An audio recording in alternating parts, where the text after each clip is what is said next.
Oui, donc à la fin du terme, il faut qu'ils aient soit une planche comme ça, où ils auront écrit eux-mêmes les paroles. Donc, on va faire la cigale et la fourmi. Ou alors, ils vont tout simplement découper. Donc, pour les less able, ils vont découper. Il y a un vrai travail de compréhension quand même quand tu découpes et que tu illustres comme ça donc des lignes de cette fable. Donc, c'est pour ça que la séance 3 est primordiale.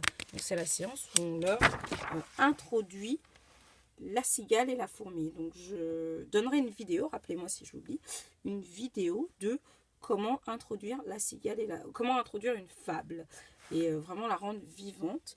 Il y a aussi une vidéo que vous leur montrez donc un peu après avoir introduit la fable.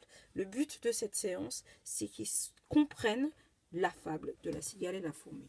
Donc, et d'ailleurs, leur devoir, c'est d'aller à la maison et d'expliquer cette fable de la cigale et la fourmi.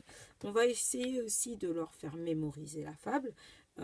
Pour ça, on ne pourra pas le faire en une séance, mais il faut faire de la répétition.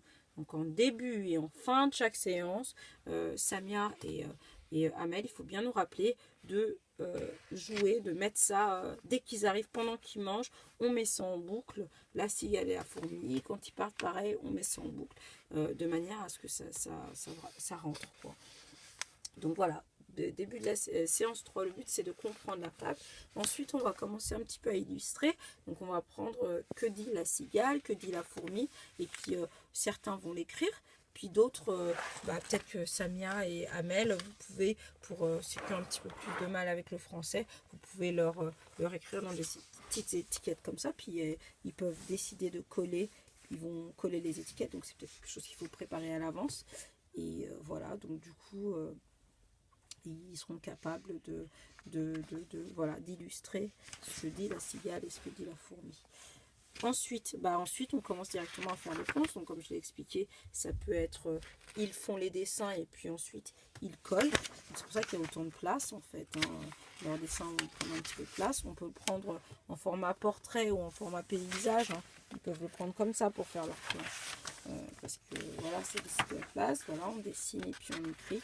Et ça, je pense que ça va bien faire une ou deux séances. Et vraiment, pas oublier l'objectif final qu'ils aient leur planche. Voilà pour ce temps.